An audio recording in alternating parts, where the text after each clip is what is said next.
Mike Tannenbaum's trying to make trades today already. We'll get into that as we go. Inside joke, but it's funny.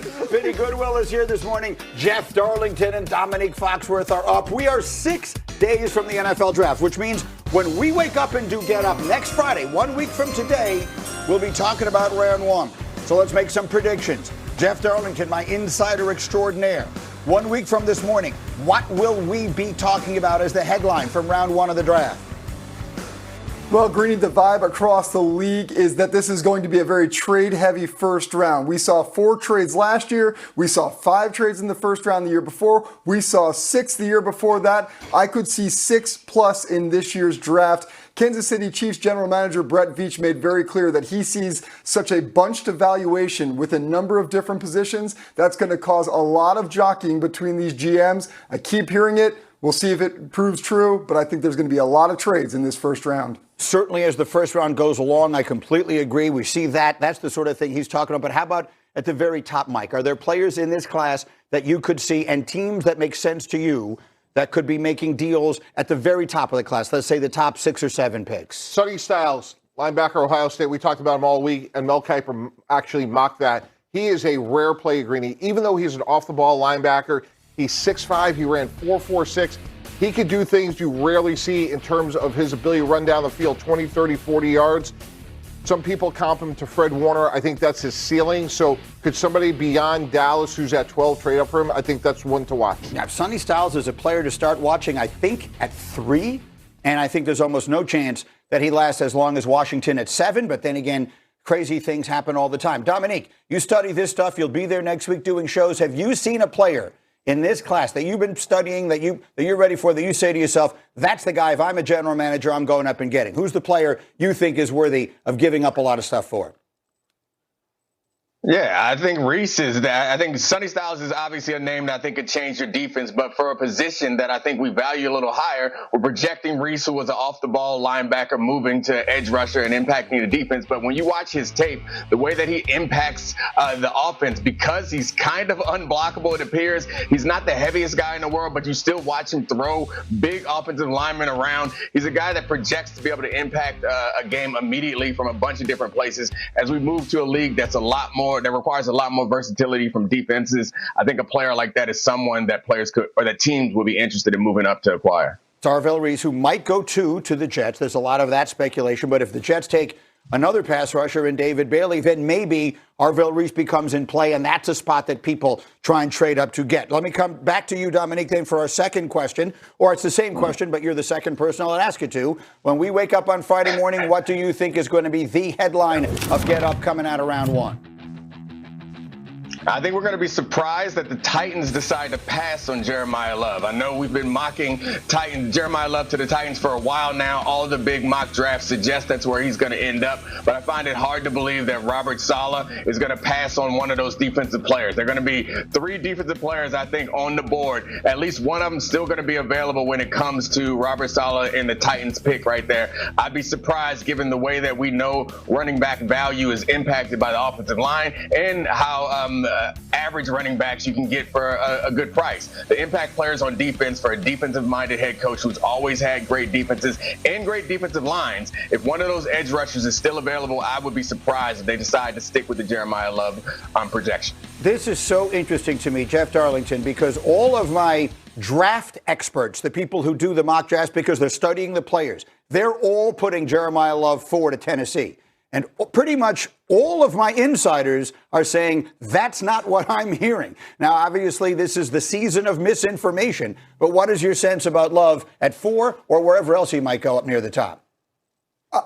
I think the reason you're feeling that, Greeny, is this is the ultimate conundrum for GMs and, quite frankly, the ultimate conundrum across the NFL when it comes to the running back position, both in free agency and in the draft. There is this pressure point between teams trying to value running backs to decide the impact they have on their offense. But when you start to play analytics and Moneyball, you also recognize that it's not always worth it to spend the value, whether it's the money or the draft capital, on a position like running back. These are the positions not necessarily premier when it comes to what you ultimately spend this on an impact player, or do we instead need to address those premier positions? It is a tough sell because he is a shiny object for these teams. Somebody's going to jump and get him. The question is who. Well, I just happen to have a general manager sitting to my left here. So I'll repeat what I just said. All of my draft experts mock him at 4, at worst at 5. A lot of the insiders are telling me that's not what I'm hearing Tennessee at 4. That's not what I'm hearing the Giants at 5. Again, we don't know. These teams are putting out all of this misinformation on purpose. This is that season. I'm not suggesting you did that, but obviously you did. But what is your sense? If you were right now running the Titans or the Giants, would you take the running back that high? I would, but there's a non-obvious reason, which is it's quarterback development. If we're at Tennessee, this is about developing Cam Ward. If we're at the Giants, it's about developing Jackson Dart. And I think Jeremiah Love kind of gets pigeonholed into the running back conversation, but he had 63 catches. And when you watch him run routes, Greeny, this is an offensive weapon. And when you're developing a young quarterback, there's a couple things you're trying to do. One, lighten the load, actually bring down his attempts early in his career so he can get settled into the offense. But then you're also looking for long handoffs, and that's two things that Jeremiah Love can do. And as you point out multiple times, he doesn't fumble. He's a great pass protector. So I understand Jeff's point on the analytics, but if the four of us were running a team, what I would push back on and say, on a $300 million salary cap, we're losing the surplus value argument on this player. Let's find it someplace else. There's $300 million in our budget. This player is too unique to pass up. It's such an interesting point, Dominique, because I keep referring back to this clip that I saw from Mina Kimes on her podcast where she was talking about we always think that a running back is the best way to help a young quarterback with his development, and yet, generally speaking, that hasn't been the case. Maybe you're better off adding an offensive lineman, a tackle like Francis Mauigoa from Miami, who's expected to be the first one drafted here. Better off taking a high-end wide receiver, although I'm not sure there's one in this class that's worth going number 4 overall. How about the argument, Dominique, that if you're the Titans or the Giants, you take the running back because he's going to help you develop your young quarterback? Yeah, I mean, it's situational, and I think Mina's very smart, which is why she worded it that way. It's about the running back, not the running game. I think if you're asked the same question, the running game itself, having an impactful running game, is the best thing you can do for your quarterback. But the question is, who impacts the running game more, the offensive line or the running back? And the answer to that question, I think most people would agree, is the offensive line. But that's why it comes back to it being situational, because if you have the line, we only have to go back to the Eagles of a couple of years ago to understand that adding a running back, a high caliber running back to that situation explodes it. And that's when you get back to the Titans. You're like, are they quite ready for that? So I think Mike T is finding a way to rationalize it with the passing game of Love. But ultimately, if you don't have an offensive line that is ready or a team that is ready, throwing Jeremiah Love, we saw it with Genty last year, throwing Jeremiah Love, a talented running back, into that situation may not pan out. Go ahead, Jeff. Something that struck me is what Mike T said there. When we think about the value, we're talking about money and all that. Part of that with an offensive lineman is because career longevity. With a running back, the reason is because maybe they don't last as long. If you can get your bang for your buck in those first 4 or 5 years out of a running back, you can justify it to the point that Mike is making. I do think that can benefit a quarterback. I kind of agree with Mike here. So is your sense, because Mike, not only were you an analyst and an evaluator of talent, but you also talked to so many people around the league. When the Giants have finished their selection, when we get to number 6 and the Browns go on the clock and maybe they trade it, but whatever the case, when we get to 6, do you believe Jeremiah Love will still be on the board? I do. My gut is they go defense, although I'm fascinated by what John Harbaugh does because, again, this is his first time running a draft. I think it's going to come down to the best Ohio State defensive player.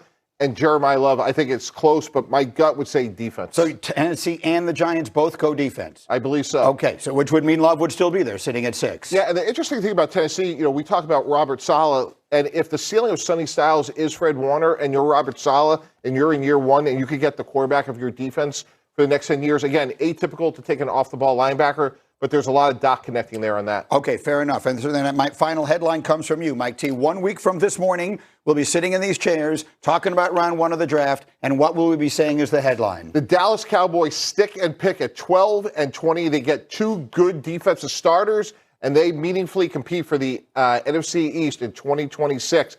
Mel Kiper has them trading up. I think they're more than one player away. I think the board will fall their way, and they get 2 really good players at 12 and 20. Give me a roughly on who 12 might be. Like, who are you thinking of? As you're making that prediction, who is it you have in your mind at 12? Mansour Delaney, because I think Kansas City and Cincinnati could go non-cornerback, and I think it could follow them, which would be phenomenal. Greeny, this is by far the best corner in this draft. He could play man-to-man. He has great ball skills. He's competitive. He's physical. I think he's going to be an outstanding player, and I think it's very possible that he is there at 12. And then if you're Dallas, you come back at 20 with Akeem Messidor, Zion Young, you could still get a good pass rusher. But if you can get Mansour Delane at 12, that is a home run for the Cowboys. Nick, you're a corner. Have you been watching Mansour Delane? What do you think? Absolutely. He's tremendous. I'm surprised that Mike T said he's head and shoulders above, because I think Jermod McCoy, even though he didn't play last year, is an excellent prospect. And honestly, I'd be shocked if Delane is still there at 12. I think given that it feels like this draft only really has two kind of guaranteed starting corners at a really high value position, with a lot of teams at the top of the draft that need defense, I really think that the Chiefs are a team I would look at losing almost all of their corners on their roster, not letting Delane or McCoy get past them. Now, for those of you who've not been following through the process, Mansour Delane, clean as can be, outstanding defensive back. Jermod McCoy may be more talented, but injury concerns have been a major problem. As Dominique said, he didn't play all of last year. Jeff, finish it up. I just agree with that thought on the Chiefs. The Chiefs can go so many different directions, and that's the pivot point in this first round. That changes everything when you talk about potentially the Cowboys. What the Chiefs do, and they can go any number of directions, will dictate the following picks after it. You'll be covering Kansas City for us, if I'm not mistaken, next week. Right, Jeff? So what is the sense that you are getting out there, or from the people that you start talking to about where they're looking at 9? Because I agree with you that they could go either offense or defense, and that will pivot a lot of what happens right after. Yeah, they are so fascinating because we have a team that's a Super Bowl contender picking so early on, but a team that does have a lot of needs. They can literally go in a number of directions that would satisfy the roster and also get value. So I really don't think that it's easy to project. Brett Veach is going to sit there and wait and see what happens for those first picks before he decides what the best value is, what the best need is, and where those two parts meet. I could do this forever. I cannot wait for next Thursday. We'll be in Pittsburgh. Coming up, more of this. QB or not QB? That is the question, because this class has more than two of them. So we'll tell you which of the